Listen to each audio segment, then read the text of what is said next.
Seorang perempuan ditangkap oleh pihak yang berwajib karena diduga telah menyiram air keras ke wajah seorang pria hingga kondisi pria ini kritis. Tapi sang perempuan ini merasa dia tidak bersalah. Apa yang sebenarnya terjadi? Apa benar si perempuan ini tidak bersalah? Dalam video kali ini kita akan membahas sebuah kasus yang menyimpan pesan yang kuat. Bersama saya Dr. Stefani, ikuti terus videonya.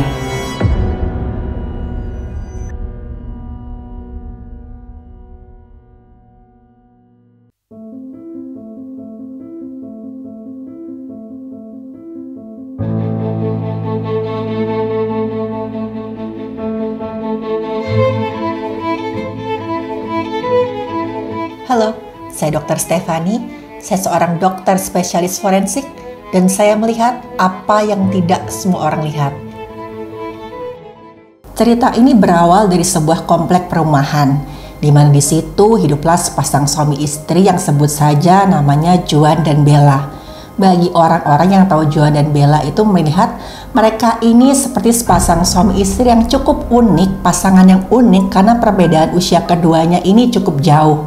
Gak tanggung-tanggung, keduanya ini bedanya sampai 20 tahun, dimana si Juan ini lebih tua daripada Bella. Karena itu seringkali setiap kali mereka jalan sama-sama, si Bella ini dikira anak perempuan dari si Juan.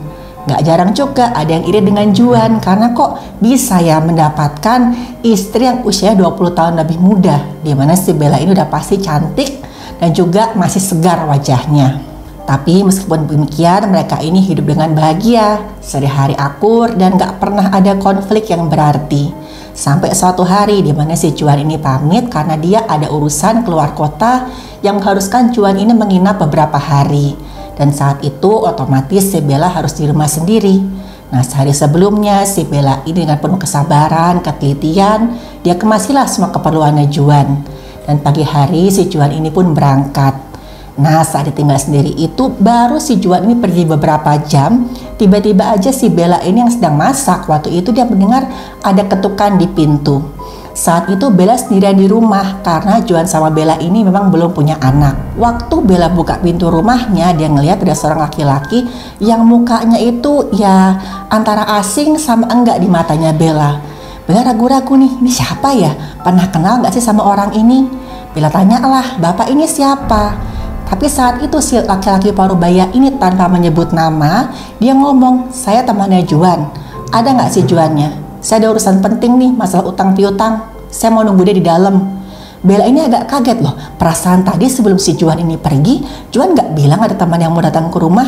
Selama ini juga Bella sama Juan ini komunikasinya baik dan Juan tuh sama sekali nggak bilang kok dia tuh ada utang sama siapapun. Bella ini antara ia ragu-ragu, tapi akhirnya karena si laki-laki paruh bayi ini masang wajah yang galak, dia pun persilahkan si laki-laki ini masuk. Bella jelaskan kalau Juan itu lagi nggak ada di rumah, Juan itu lagi ada urusan keluar kota. Tapi si laki-laki paruh bayi ini tetap kekeh dia mau masuk, dia bilang dia urusan sama Juan. Dia bilang utangnya ini sudah sangat menumpuk dan kalau nggak diperbolehkan masuk maka si pria ini mengancam dia akan memanggil pihak yang berwajib. Mendengar ini saking takutnya Bella sampai nggak bisa bergerak, dia akhirnya nurut aja ketika si laki-laki ini masuk ke rumah. Tapi setelah laki-laki ini berhasil masuk, si laki-laki parubaya ini langsung mencengkeram tangannya si Bella dan memojokkan badannya si Bella ke sebuah sofa yang ada di ruang tamu. Bella saat itu untungnya akhirnya dia bisa melawan sekuat tenaganya. Tapi si laki-laki ini, si pria parubaya tadi itu semakin kurang ajar. Nah, si laki-laki ini tuh malah mulai ciumin wajahnya Bella dan bahkan tangannya tuh berani megang-megang badannya Bella di tubuhnya yang bagian vitalnya. Bella terus melawan sekuat tenaganya dan pada satu titik Bella ini berhasil melawan dengan cara menggigit telinga sebelah kirinya si pria ini sampai berdarah. Alhasil akhirnya si pria parubaya ini dia kesakitan, dia lepaskanlah cengkeramannya di tubuhnya si Bella. Bella manfaatkan kesempatan itu buat lari ke arah dapur sekencang-kencangnya, tapi saat itu Bella panik, dia sampai gak ingat mau lari ke ruangan yang harusnya itu ada kuncinya. Ya namanya Bella udah ketakutan, udah gak bisa mikir jernih, dia cuma pengen menghindar dari si laki-laki itu. Pada saat di dapur dia melihat ada kotak perkakasnya Juan. Si Bella ragu-ragu nih, dia antara mau melawan apa teriak minta tolong. Tapi saat itu si laki-laki ini berhasil menyusul Bella ke dapur. Dan waktu Bella melihat wajah si laki-laki itu, dia kelihatan marah dan kayak nggak terkendali. Bella sadar satu-satunya pilihan hanya melawan. Bella buka kotak perkakasnya Juan, dia ngeliat ada botol kaca. Dia bukalah botol kaca itu dan tanpa pikir panjang dia siramkan isinya ke wajah si laki-laki itu. Waktu cairan di botol itu kena wajah si pria paruh baya ini, dia teriak-teriak kesakitan dan ada suara kayak mendesis dan kayak ada asap yang keluar dari bekas siramannya tadi. Si laki-laki ini teriak-teriak kesakitan dan gak lama kemudian melarikan diri keluar. Nah, si Bella ini menghela nafas lega karena saat itu ancaman sudah lewat. Si pria paruh baya ini sudah pergi meninggalkan rumahnya.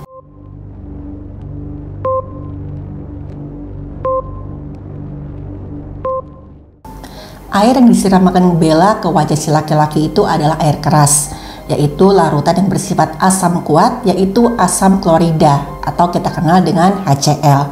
Biasanya cairan ini digunakan untuk membersihkan noda yang membandel, misalkan kerak di lantai atau yang lain.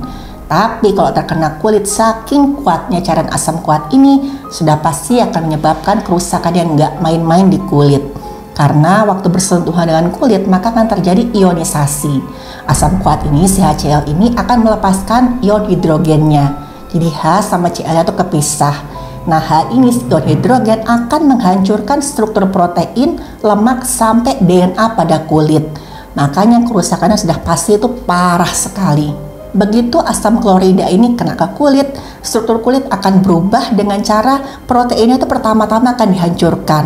Efeknya udah jelas, fungsi normal protein dalam kulit ini dalam sel-sel akan terganggu. Selain itu, asam kuat juga bisa melarutkan jaringan kulit sehingga terjadi korosi atau kerusakan akibat reaksi kimia antara air keras dengan kulit.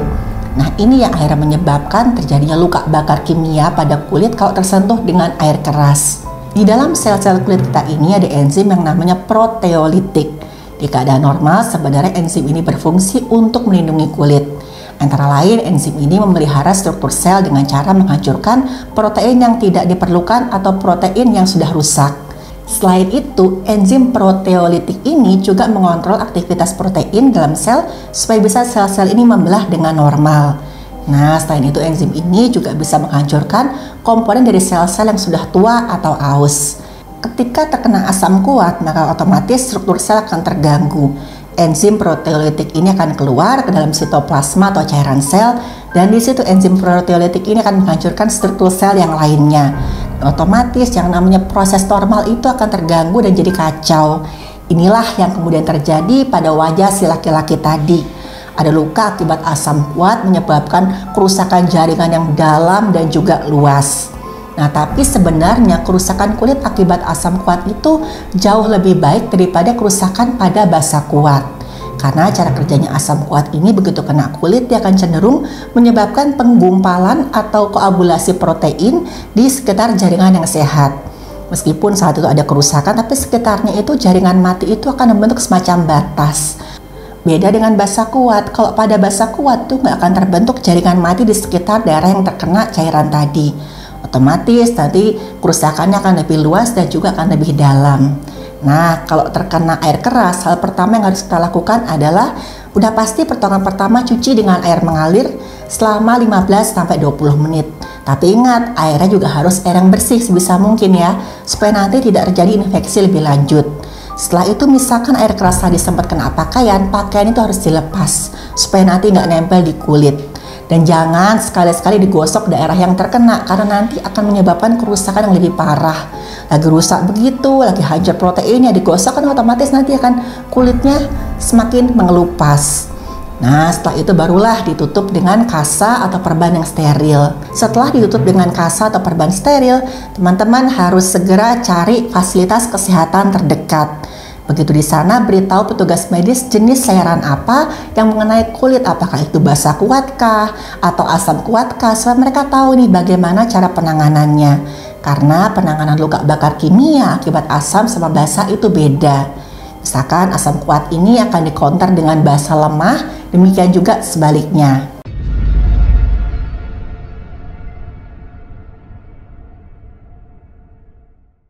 Setelah kejadian itu, nggak menunggu lebih lama lagi, Bella langsung menelpon Juan. Sambil nangis dia cerita apa yang sudah menimpanya, dan saat itu si Juan langsung membatalkan semua urusan di luar kota. Juan langsung pulang karena bagaimanapun keselamatan Bella jauh lebih penting.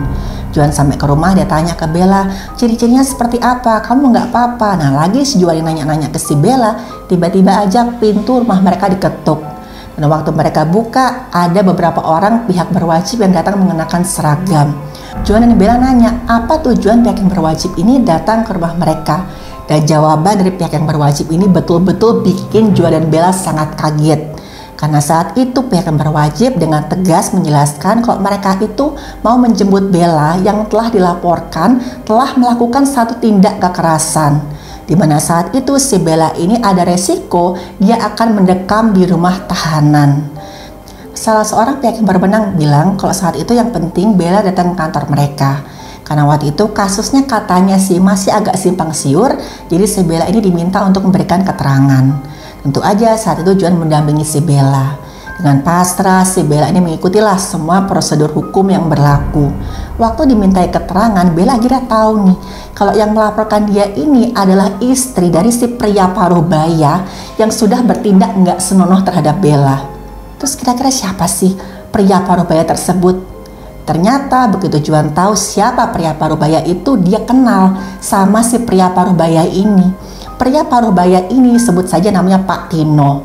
Dan saat itu Pak Tino itu sedang terbaring di rumah sakit karena mengalami luka bakar yang cukup serius di hampir seluruh bagian wajahnya. Dan dari keterangan istrinya Pak Tino, katanya si Bella ini menyakiti suaminya karena tidak terima saat suami ini datang menagih utang ke rumahnya Juan.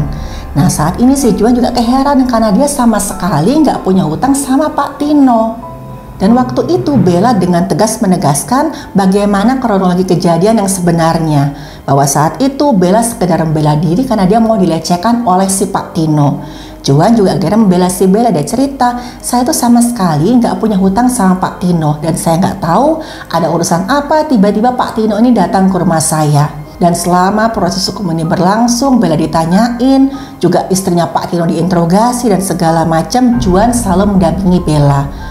Untungnya setelah mendengarkan keterangan dari berbagai pihak, akhirnya pihak berwenang memutuskan Bella tidak usah ditahan. Saat itu memang Pak Tino harus menjalani operasi untuk memperbaiki wajahnya. Dan setelah kondisinya ini mulai stabil, pihak yang berwenang langsung memintai keterangan dari si Pak Tino. Dan saat itulah Pak Tino pun mengakui semua perbuatannya. Dia bilang dia ini ingin melecehkan Bella karena dia tuh sangat tertarik dengan kecantikannya si Bella. Pak Tino ini ngaku kok sebenarnya dia tuh baru satu kali ketemu Bella waktu Bella sama Juan datang ke sebuah acara kondangan. Tapi sejak saat itu Pak Tino seakan-akan terobsesi dengan kecantikannya Bella.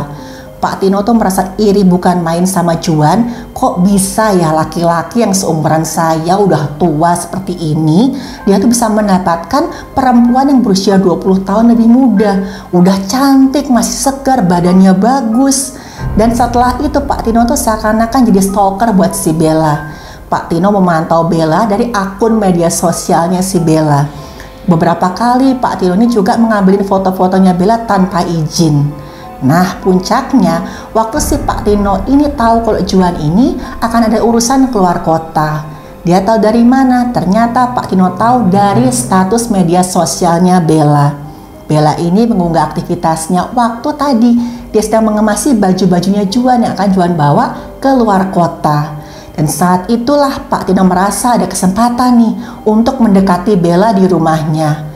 Nah itu ya teman-temannya, makanya hati-hati sekali dengan apa yang kita share di media sosial. Karena ingat, gak semua orang yang membaca media sosial kita itu punya niat yang baik. Dan akhirnya setelah melewati proses hukum yang cukup panjang, Bella dinyatakan tidak bersalah. Bella diperbolehkan bebas dan malah Pak Tino yang akhirnya harus mempertanggungjawabkan perbuatannya di depan hukum. Dari kasus yang menimpa Bella tadi, saya dapat menyimpulkan bahwa seringkali korban yang mencoba membela diri justru mendapatkan hal yang tidak setimpal. Seperti kasus Bella tadi, yang dilaporkan ke pihak yang berwajib adalah si Bella, yang harus menjalani proses hukum yang panjang adalah si Bella. Padahal sebenarnya kan Bella ini cuma sekedar membela diri. Kalau tanggapan teman-teman bagaimana? Tulis di kolom komentar ya. Saya Dr. Stefani, sampai ketemu di episode-episode berikutnya. Terima kasih sudah menonton video saya. Silahkan like, share, dan subscribe.